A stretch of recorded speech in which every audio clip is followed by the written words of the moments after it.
Welcome to another video. जैसे कि कल हमने एक जोन के बारे में बताए थे कि नीचे जो मैग्नेट एरिया है बिटकॉइन, सोलाना और इथेरियम का, जैसे बिटकॉइन आपको 1 लाख बता रहे थे, हालांकि उसका जो मेन जो डिजिट होता है थोड़ा बहुत हम जब चार्ट को नहीं देख रहे होते हैं तो इस कारण से उसको हम परफेक्ट नंबर नहीं बता पा रहे होते हैं। तो उसमें बिटकॉइन में जो था आपका 98 से 97,000 एग्जैक्ट नीचे की लिक्विडिटी को ले चुका है, ठीक है। और इथेरियम का भी लिक्विडिटी ले चुका है। और कल जिस तरीके से मैंने सोलाना के बारे में जो बताए थे, सोलाना का भी नीचे की लिक्विडिटी को ऑलरेडी डन कर चुका है। अब आगे क्या, अभी आपको दिख रहा होगा कि एकदम से मार्केट में फ्लैश क्रैश आता हुआ। अब फ्लैश क्रैश जिस तरीके से आप देख रहे हैं कि मार्केट में जिस तरीके से क्रैश आया, ठीक है, मैंने पहले ही बताया था कि ये कोई क्रैश नहीं है, क्योंकि यहाँ पे लिक्विडिटी है, उस लिक्विडिटी को लेगा।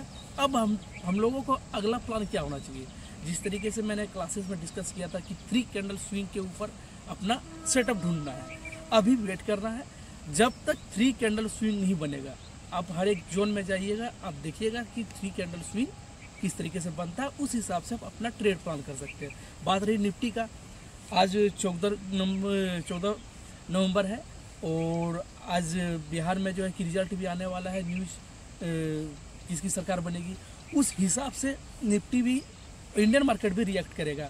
और इंडियन मार्केट में हम ज़्यादा पहले भी बता चुके हैं कि इंडियन मार्केट में हम ज़्यादा ध्यान नहीं दे रहे हैं, ठीक है।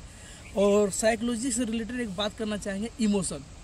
कल मैंने कुछ गलती किया है और वो गलती जो था बहुत ही भयानक गलती था। हालांकि अक्सर न्यू ट्रेडर वो गलती करते हैं और वो गलती मैंने भी की और आपको पता नहीं चलेगा कि आप गलती कर रहे हो। और कल सेम टू सेम मेरे साथ हुआ।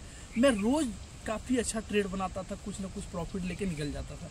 कल क्या हुआ कि स्टॉप लॉस लगा, बहुत अच्छा बात है। अब इसमें 3-4 फैक्टर है। जैसे कि मैं आपको एक फैक्टर बताना चाहूँगा कि जब आप एसएमसी और आईसीटी ट्रेडर होते हो तो आपके पास जो ट्रेड मिलता है वो परफेक्ट ट्रेड मिलता है और उसके बाद आप 1 से 2 दिन के लिए आप टोटली बेरोजगार हो। मतलब आपको फिर अगला सेटअप ढूंढने के लिए 2 से 3 दिन आपको वेट लगते हैं।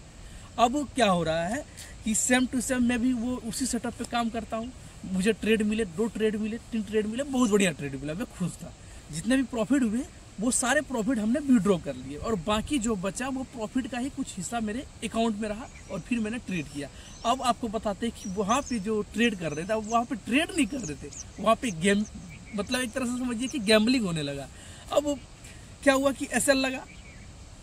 कल की जिस तरीके से मेरे डेली कैंडल, जिस तरीके से परसों की जो कैंडल थी, जिस तरीके से ऊपर की ओर ब्रेकआउट किया और फिर अचानक नीचे स्वीप किया और उसमें जो सेलिंग आया बहुत ही खतरनाक वाली सेलिंग थी। और फिर मुझे लगा कि कल फिर निकलेगा और फिर मैंने बाइंग किया और फिर आपको 4 आवर कैंडल का आपको बनता हुआ दिखेगा कि लगातार 4-5, मतलब कितना बोलते हैं, 4 आवर कैंडल 4 या 5 यानी 20 घंटा लगभग जो कि आपको उस जोन में फंसाया। और मैंने buy sell buy sell buy sell buy sell कर करके मैंने अपना अकाउंट को बिल्कुल ही मतलब बिलो कर दिया। मुझे पता नहीं चल रहा था कि मैं कर क्या रहा हूँ। बस मार्केट ऊपर जा रहा है, मैं बाय कर रहा हूँ, मार्केट नीचे आ रहा है, सेल कर रहा हूँ।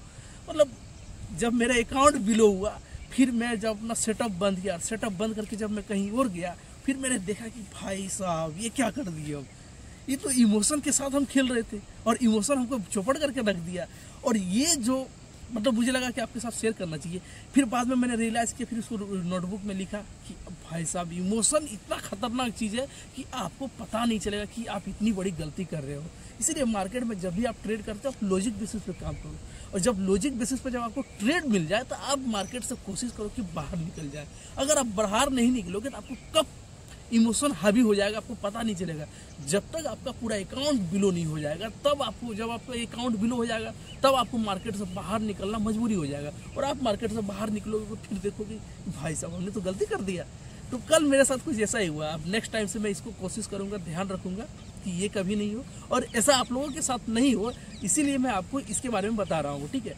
क्योंकि इमोशन मार्केट में बहुत बड़ा फैक्टर है। इमोशन आने के पीछे का कारण और भी बहुत कुछ है। इसके बारे में अगर हम डिटेल में बात करेंगे तो हमको लगता है कि लगभग अच्छा टाइम लग जाएगा, क्योंकि इसमें कुछ पॉइंट है जो हमने नोट डाउन की है। उस पॉइंट को हम अच्छे से क्लियर करेंगे कि क्या क्या पॉइंट है और किस किस की वजह से इमोशन आपके ऊपर हावी होता है और इमोशन आपको बर्बाद करता है।